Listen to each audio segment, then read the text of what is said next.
Today on Finishing Well, we're going to have some fun rendering under Caesar. What in the world? Income tax. And finishing well income tax. There's an interesting question, Hans. We're with Hans Scheil, our certified financial planner with Cardinal Guide. The show, by the way, is brought to you by cardinalguide.com. But Hans, part of good stewardship is not rendering under Caesar more than one ought to render. Just so you know where I stand, I think you ought to pay all your taxes that you legally owe and not one penny more, okay? But part of that is using good judgment and actually getting some advice so that you could really hurt your family based on making some decisions. And you had a story like that in your book. Well, I did. And what I'll say in the beginning here is that most people's experience with taxes is they're talking right now about what happened in 2017. And they're either going to go to the CPA, they're going to go on TurboTax themselves, and they're going to figure out what they owe and then pay it. Or they're going to, CPA is going to do it. So it's looking backwards. And I don't do that type of tax work. I mean, I actually work with some CPAs that will do that for somebody. What we're talking about here is looking forward, is planning and making decisions about our retirement income in such a way that we're going to pay the least amount of tax possible. Does that sound good to you? It sure beats the story that came out of your book. So the story I saw in my book, or the story I wrote in my book, this is about a client, and it's actually the mother of a person that worked for me at the time. She's coming in, and she gets this letter that came from Social Security. It's called an IRMAA letter. So what does that sound like to you? An IRMAA letter. It sounds like a hurricane. And it stands for Income-Related Monthly Adjustment Amount. And it has to do with Medicare. And it's Medicare and the IRS telling you, you make too much money in retirement, you're going to have to pay for your Medicare. So this poor lady was at about a $30,000 a year income her whole life. I don't know exactly what she did, but that was what she was making at retirement. And she, through all this, she had a retirement fund that had about $150,000 in it. It was a pension she was entitled to, and they offered her a cash option to get out of it. Okay, to just, in other words, instead of taking the $800 a month for the rest of your life, we'll just write you a check for $150,000 now, and we'll be done with it. She chose the $150,000 without really getting any advice. She thought she had no other option. She also had an IRA or a 401k that they told her that she can go to the bank and roll it over into an IRA, which she did. So this poor lady receives this check for $150,000. It really wasn't $150,000. It was about $110,000 because they withheld taxes from it, knowing that when you get all that money in 1 year, you're going to owe taxes just like your income was $150,000 plus her other income. Yeah. So now she's in the tax brackets with the rich people. I mean, that's what it boils down to. So she ends up as a check for $110,000. What does she do? She goes out and buys a new car that she didn't need. This was a couple of years before I met me. Really hadn't driven it. She didn't listen to the Christian car guy either. No. Bought a new car. Was real happy with it. Anyhow, that's there. And then she spent some things on some other things, some necessary, some maybe not so necessary. By the time I met her, this $150,000 check that she could have put into an IRA if she'd have consulted somebody like me or somebody that's an investment professional that really understands. Or annuity, as we learned about last week's show. She could put it in all kinds of things and not have paid the tax. If she had done that, she'd still have the $150,000. But instead, she's left with $50,000 and a new car that she doesn't need. But she was also left with another problem. When she came to see me, she had just gotten an IRMAA letter. And what IRMAA is if you make too much money in retirement, at least according to the IRS, and you're on Medicare, they're saying, you got to pay for your own Medicare. We're not giving this to you free. And they come in, if your income is over $85,000 as a single, they're going to come in and they're going to surcharge your Medicare. And that's exactly what the letter they had sent her is that we're now going to take out of your Social Security check an extra $270 a month, and we're going to do that for the next year because 2 years ago you made too much money. And boy, she was hot. So when she took this gigantic settlement, she not only ended up with way more income tax, maybe even $60,000 or $70,000 that she wouldn't have paid in income tax. Then she's got the IRMAA situation. And so there's all kinds of rendering to Caesar there that really wasn't necessary or fair.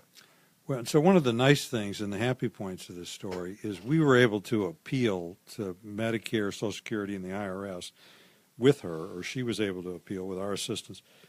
We were able to get that reversed because Medicare will look at special situations where somebody came into a bunch of money at one time, all at one time, and it was taxable money, or somebody that lost their job, and so their income was high 2 years ago, but it's low now. There's all types of things that you can appeal to them, and you can get these removed.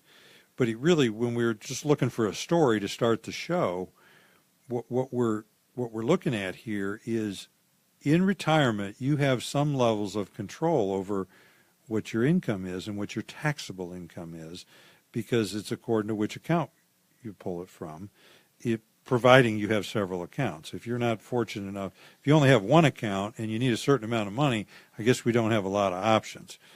But I wanted to point out that what we're talking about on this show is how we can plan to reduce our taxes as we have all these different taxes that face you in retirement, how we can minimize them. Exactly the point you made at the very beginning of the show is that you can do your taxes in a reactive way. I can react to what I paid, or you can do it in a proactive way, looking forward, saying, wow, if I plan to do this and plan to do that, then, here's what the tax ramifications of that are. And one of the tax ramifications that just starts right off there is that it scared me. I don't know about these things, but it says that Social Security is taxed. Yeah, Social Security income, it says in there, is partially taxed. So nobody in the country pays tax on all of their Social Security. The rich, if Warren Buffett has drawn a Social Security check, he only owes income tax on 85% of it. So the cap, so you're going to get 15% of your Social Security, even if you're very rich, tax-free. And people that are on a very low income, or they don't have any income other than their Social Security, or just a little bit, they're going to pay zero tax on their Social Security. Unfortunately, for people that are in between, most people in this country pay taxes on half their Social Security check.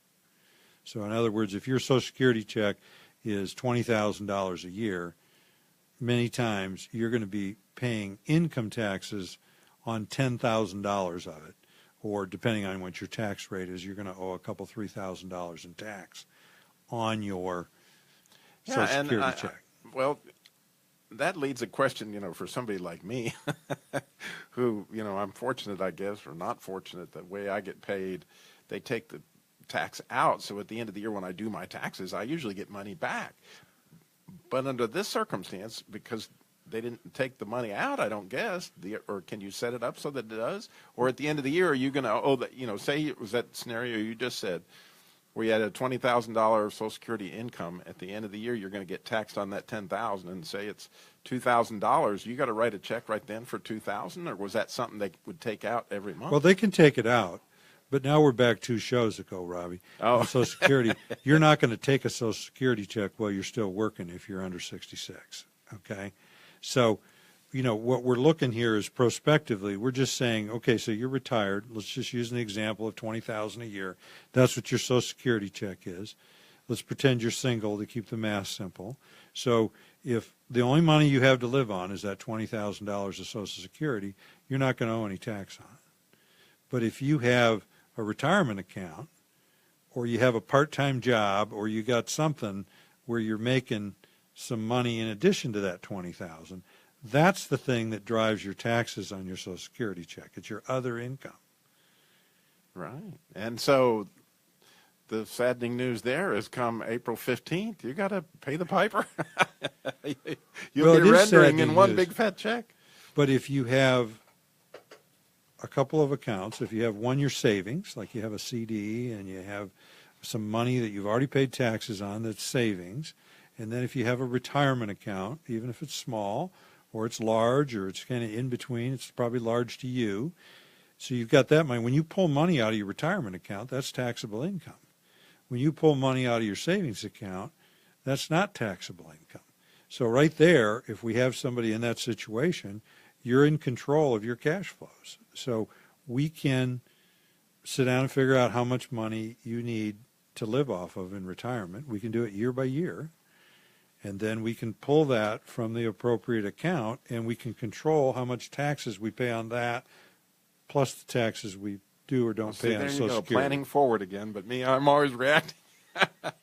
But that was what comes up in my mind is, wow, all of a sudden I'm going to owe this. But if you'd planned for it and you knew it, and obviously that's part of why you get a certified financial planner like Hans Scheil. Again, today's show is Finishing Well.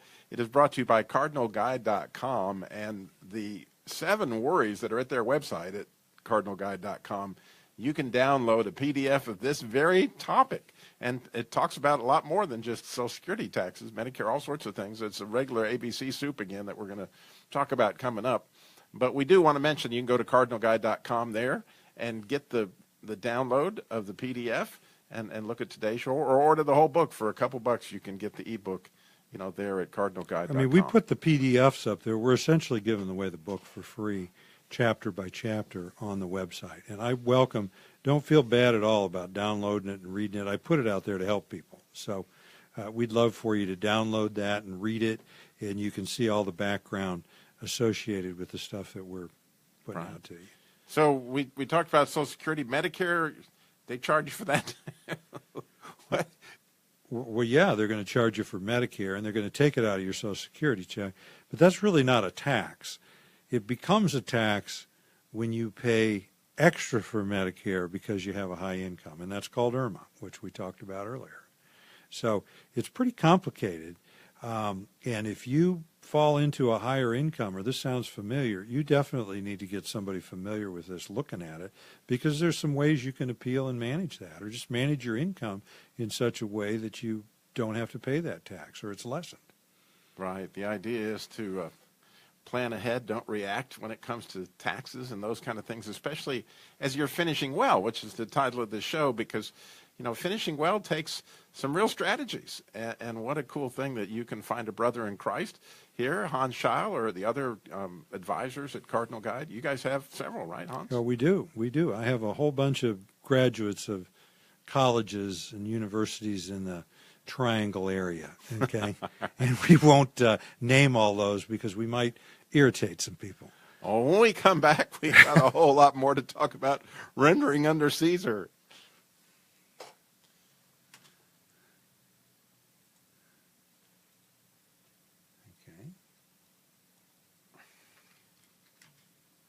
So I'm wondering in the second part if we ought to just go down the list and just talk about it a little bit. Because there's, I want to get across, the main things I want to get across to people is there's a lot of tax implications around long-term care. And what you really want to do is you want to figure out a way to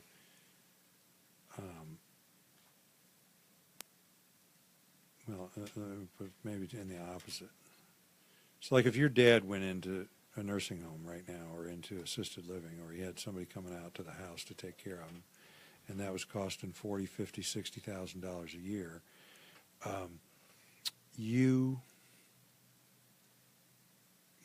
he would be able to deduct that from his income tax. I mean, that's a medical expense. Right. Unless, because he's sick, he's not making much income. So if he has enough income off his investments, well, then, he has this money coming in, and, and then he's making a deduction. So he's probably not going to welcome it, but his CPA will look at that and say, oh, we got a $60,000 a year deduction. But a lot of people, when they're in that situation and they're in their 80s or 90s, they don't really have the offsetting taxable income to get the benefit of that deduction. And we talked about this a little bit before. We may want to draw the money out of the IRA. There's insurance products that we can buy that, one way or another, I don't want to get into the details of it, and the thing is, it's just we want to get some tax benefit out of this $40, $50, $60,000 of medical expenses that we're paying. Right. Okay. Well, we got lots to cover, so Yeah. we can clearly go there. Welcome back to Finishing Well with certified financial planner Hans Scheil, and this show is brought to you by CardinalGuide.com. As always, want to tell you, go to CardinalGuide.com there and find all sorts of resources. This very subject we're talking about today, rendering under Caesar. And there's a lot of rendering that can go on as you finish well, right, Hans? And one of the things, the implications of the of long-term care and what is that? There's opportunities there tax-wise, I guess. I mean, for starters, if you own long-term care insurance, within some boundaries, that's tax deductible, okay? And that could be looked upon as an incentive to buy it. But if you have a person that's much older that's utilizing long-term care and they're paying $30,000, $40,000, $50,000, $60,000 or more in a year for long-term care to the home health care agency, to the assisted living, that's a tax-deductible medical expense. I mean, there's some boundaries, some rules, some thresholds. I don't want to get into a lot of the details, but you got a deductible expense. And so, wait a minute. Slow down. You lost me as always. Okay. So, I've got insurance to pay this long-term care. Right. And so the nursing home, which the ones I know about, are $4,000 a month. Right. Right. So $4,000 a month, you know, is $48,000 of that is tax deductible. Only if the long-term care insurance doesn't pay for it. If you have long-term care insurance and it pays the bill, you got no tax deduction because you didn't come out of pocket for any money. Okay, I was checking because it sounded really too good to be true. If you're spending your savings, because you don't have long-term care insurance, and you're spending your savings to the tune of $48,000 a year, then when you're doing your taxes at the end of the year, you've got a $48,000 medical expense, deductible medical expense. It's not, you could deduct the whole amount of that. I mean, there's some thresholds and things, but just in principle, a good bit of that is going to be deductible. And so then the problem we face, if we didn't plan properly, is we don't have the income to offset it. I mean, we may have just spent money we had in the bank in savings, or we may have sold some property or something to pay that medical expense. That's what people do when they're spending down for long-term care. So now they've spent the money, and then they don't have the income to deduct it from. So in planning, one of the simplest things to do is we want to pay for that out of the IRA, if there's any IRA money left. Is if you have an older person, still has some IRA money left, they've been told to don't touch it, I don't want to pay tax, we're going to pay for those first few years of nursing home expense or assisted living expense or home health care expense out of the IRA.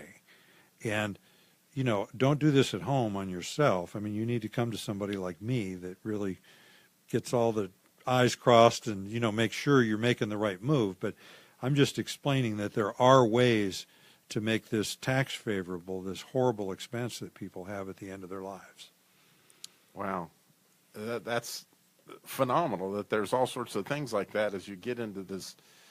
All the, you know, taxes is really another place where all the ABCs come together, so to speak. It all kind of mixes into what's going on here. Well, yeah. And then, you know, I'm looking at another bullet down here. Investment income is taxed depending upon how it's held. Okay. Now, what in the world does that mean? Well, yeah. What in the world does that mean? Okay. So if we're in an IRA, remember, it's not going to be taxed till you pull it out. So if money's still in a retirement account, we don't owe any taxes till we take money out. But I'm not talking about that here. I'm talking about other money besides IRA, just money you have in the bank, money you have in investments. You've already paid the tax on the money. Well, now, you know, if you want to hear, capital gains taxes are substantially lower than ordinary income tax rates. So if you buy a stock and you buy it for $100 and you sell it 10 years later for $150, you're going to owe capital gains taxes on the $50 gain, and that's going to be at a much lower rate than if you'd have put money, you know, into an annuity, for instance, and just let it grow to 150 and then you pulled it all out at once, you're going to pay ordinary income tax on that. So depending upon how you set up, how you're holding your money, the tax rates are going to be all different. And so you really need an investment planner, I think, that pays attention to tax. I mean, that's the moral of that story. I don't want to try pays attention to it going forward. Pays attention to it going forward, sure. Because, wow, that's just another thing. We had that annuity discussion, last show. And here we are with another implication of that I really hadn't thought about at all. And then if you hold that same stock until you die and you leave it to your kids pay no tax, even the capital gains, because there's a stepped up in the current tax code for inheritance. When a person dies, the basis of the stock gets stepped up from $100 to $150, like in our example. So same thing's true with property. So if you own some land out there that you maybe paid $50,000 for years ago and it's worth $500,000 now, you hold it till your death and then will it to your children inherit that at a $500,000 basis, not a $50,000 basis. Well, that gets down to that next bullet point, which took away some of my Social Security. It took away my security period, because I thought one of the things you could count on was death and taxes, but I didn't think after death you still had taxes. Oh, yeah. So. Well, unfortunately, the inheritance tax, the estate tax, the thresholds for it were just raised again. So they're up over $10 million a person now, or $20 million a couple. So that's eliminated most of the country. They were before $5 million a person and $10 million a couple, still eliminated most of the country. So that's been around for years. A lot of folks aren't even aware of that. I mean, back when I first started practicing, the threshold was like $750,000 a person, $600,000 a person. What threshold do you totally lost me. Okay, so the estate tax has always had a certain amount of money you can have and you can leave to your kids. You don't pay any estate tax. Okay, and so that number used to be like $600,000, $750,000. So you could have that much money, give it to your kids or your estate, just give it to anyone, and there was no estate taxes due. But if you had $2 million and you had the $600,000 threshold, you still get that. You're going to pay a big time estate tax on that $1.4 million. That's the way it was 20, 30 years ago. That threshold 10 years ago got raised to like $5 million. Maybe it wasn't. And so quite. what does that mean practically? It just means that if you have $4 million when you die and you give it to your kids, no estate taxes. So it's actually a good thing the threshold's going up. It absolutely is. Unless you're the government and you want to repossess people's money when they die or part of it. I mean, not everybody agrees with that, by the way. I mean, some of the very wealthy people want the estate tax because they want to encourage charitable contributions. And so, I mean, there's all kinds of opinions on that. What I want to just deal with the facts here is that most average or even well above average people don't really have to worry about the estate tax. And it's really put a lot of people like me out of business, because back in the day, all kinds of people were up over that threshold and worried about it. And so we'd be out there doing all kinds of things to help them avoid that tax or lessen it. And now it's only for the most wealthy people.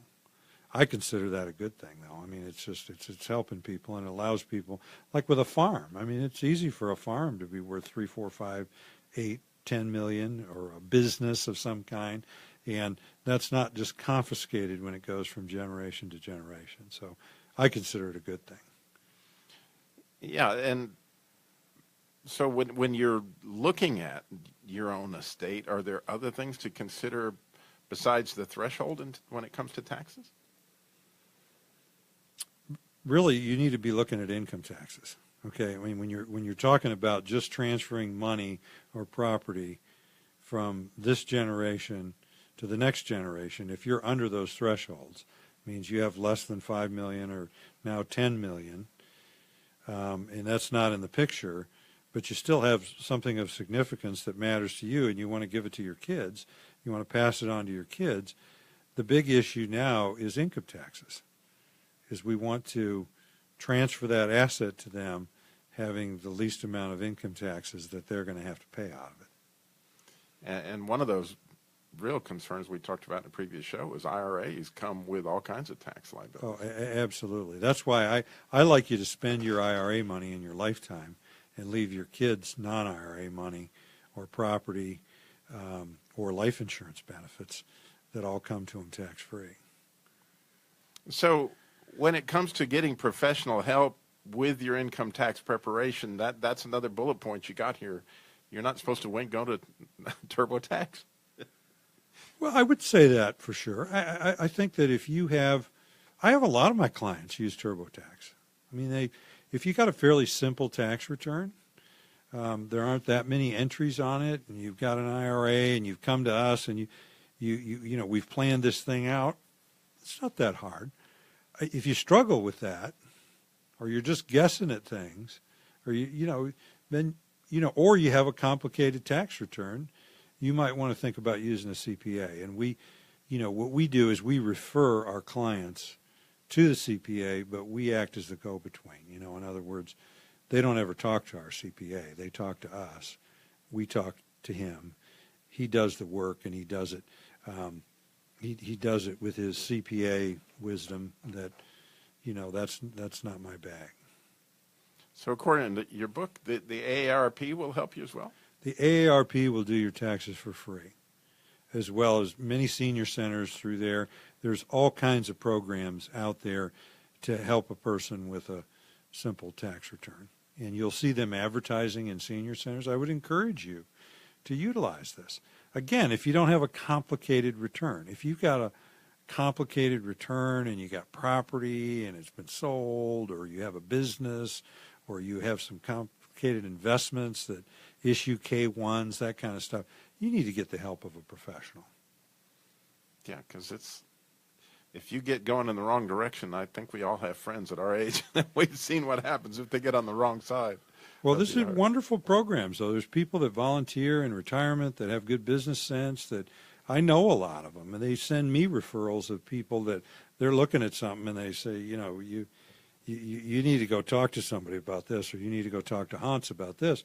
I send them a lot of referrals. I'm doing it right now. Is that people have simple tax returns, they don't need to be paying $400 or $500 to do that. They can either get them to do it for free, or if they're pretty adept, they can go get on TurboTax or the IRS website and do them.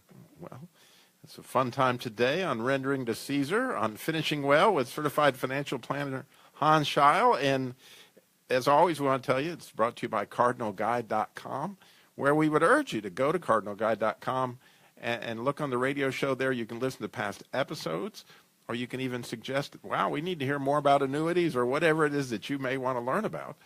Just go to, again, CardinalGuide.com. Great fun today, again, Rendering to Caesar, Hans. All right, thanks for listening. Okay, we need to turn that off. We do. Cool.